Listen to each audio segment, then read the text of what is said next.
संत श्रेष्ठ श्री ज्ञानराज माऊलींच्या दरबारामध्ये संपन्न होणारा जगद्गुरु तुकोबाराय यांचा जन्म चतुष्शताब्द सोहळा आणि तो ज्ञानेश्वर महाराज संस्थानाच्या द्वारा संपन्न होता। असे सोहळे संस्थांनी वर्षभर जवळजवळ साजरे केले। वर्षभर ही धूम येथे लागून राहिली। महाराजांच्या गाथ्याचं नित्य पारायण वर्षभरामध्येही संपन्न होत आहे आणि मधून मधून होणारे जे मला वाटतं सप्ताह कथा कीर्तन यामध्ये संस्थांनी श्री सरनाईक साहेबांनी त्यांच्या अन्य सहकारी मंडळी यांनी मागील प्रत्येक उत्सवामध्ये मला गाठण्याचा प्रयत्न केला, बोलवण्याचा प्रयत्न नव्हे आणि अशा या प्रसंगावरून बारंबार अशा प्रकारची खात्री जीवनामध्ये झाली की तुम्ही आम्ही जे प्रयत्नाने आणि भौतिक जीवन जगत असतो या जगण्याला या जीवनाला पुन्हा आध्यात्मिक अशा प्रकारची कृपेची शक्ती प्रत्येकाच्या पाठीशी आहे।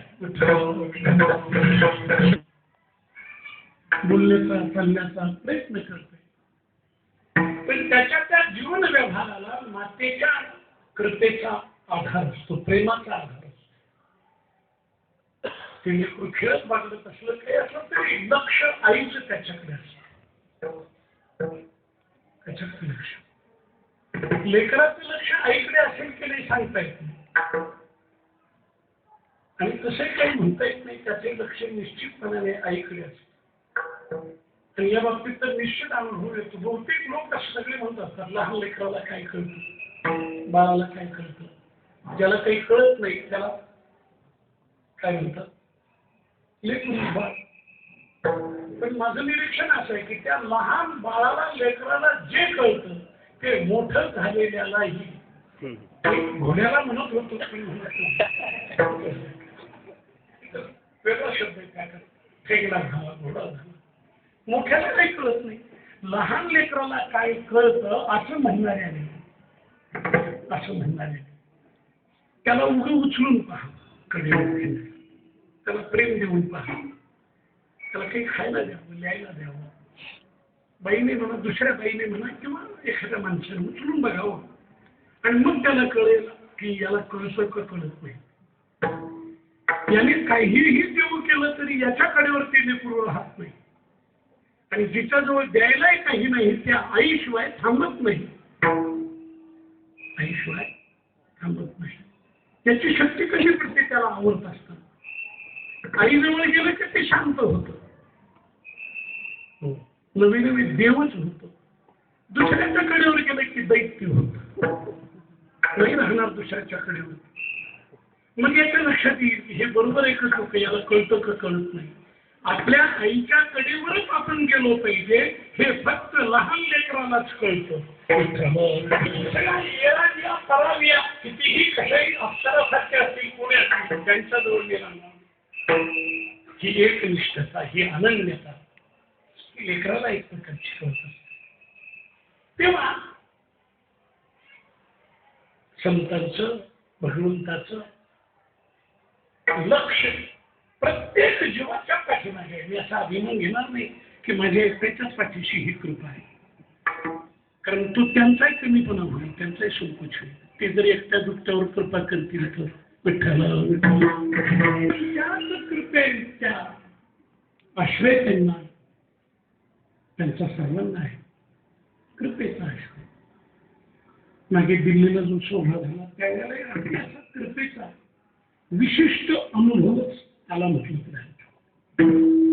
या प्रसंगात मी थोडस बोलणार पण थोडं दिल्लीच्या प्रसंगामध्ये की पहिल्यापासूनच ठरवून टाकलं की एवढ्या दूर जाणं आपलं काम नाही, तिथे सोयी गैरसोयीमध्ये आपल्याला राहणं हे आपलं काम नाही।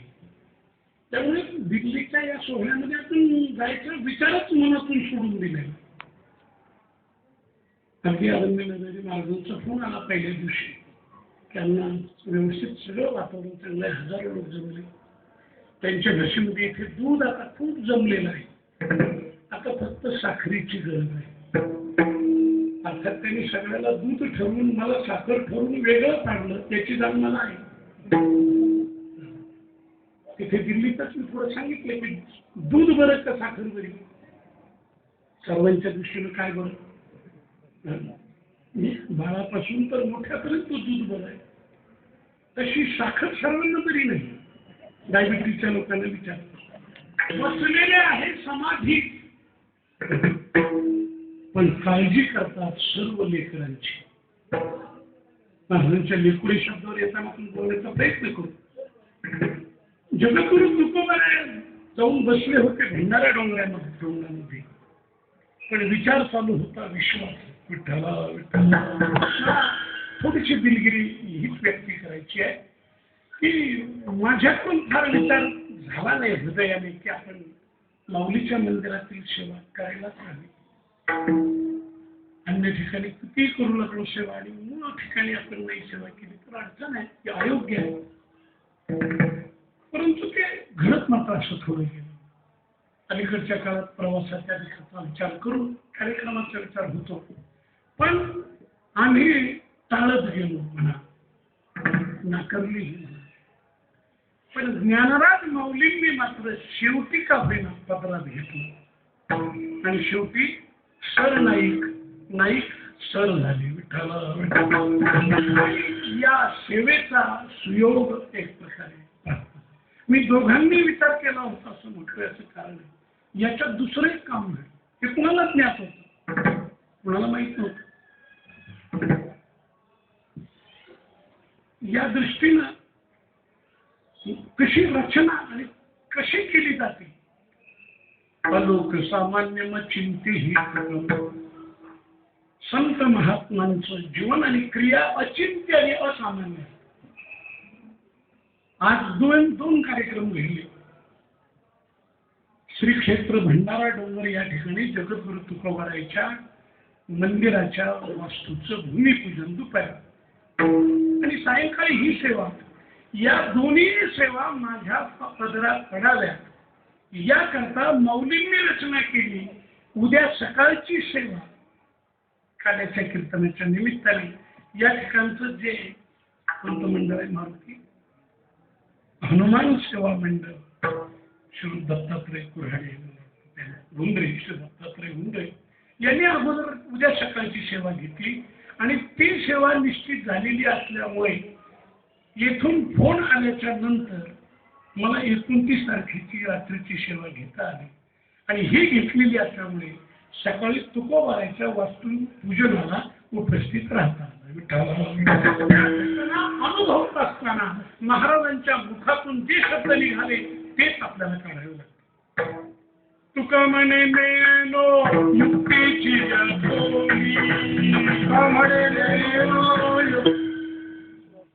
युक्ती योजतील, काय कल्पना. जगद्गुरु तुकोबारायचं जीवन जगत कल्याणासाठी असल्यानेच जगासमोर ते यावं याकरता त्या धरणेकराला बुद्धी दिली.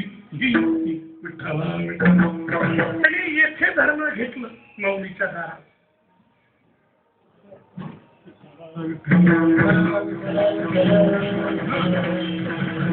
अनेक दिवस ते उपोषण केल्यामुळे माऊलींनी स्वप्नामध्ये दृष्टांत दिला की बाबा आता जनतेची गाढणी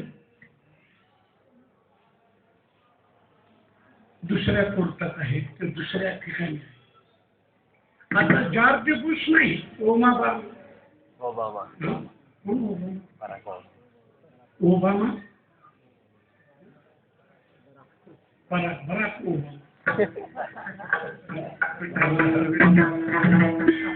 खरं तर ही नावं सांप्रत स्थितीची असल्यामुळे घेतली. एरवी या दोन महात्म्यांच्या वैश्विक कल्याणाच्या बाबतीमध्ये ही तुटपुंजी आहे सामान्य.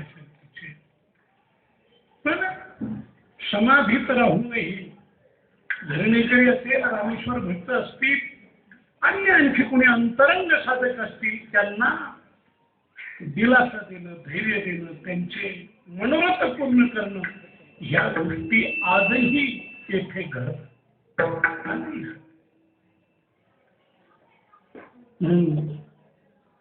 युक्तीची युक्ती करावी लागते आणि अशा रीतीने युक्ती करून धर्मेकरी त्या ठिकाणी पाठवलं. पण ज्या सिद्ध ज्ञानराज माऊलींनी हा धर्मेकरी देहूला पाठवला, तेही सिद्ध असे जगद्गुरु तुकोबारायचे. हे दोन्हीही सिद्धच होते, प्रसिद्ध नव्हते. अलीकडे आपण प्रसिद्धीच्या झोता जाण्याचा फार प्रयत्न करतो सगळ्याच क्षेत्रामध्ये. आळंदीच्या भिंती दिसणं मुश्किल झालंय. शहराधिकारी तीच गोष्ट डिजिटल बोर्डांनी किंवा डिजिटल प्रकल्पाने एवढी मदत केली. प्रसिद्ध करतात, तप करायची गरज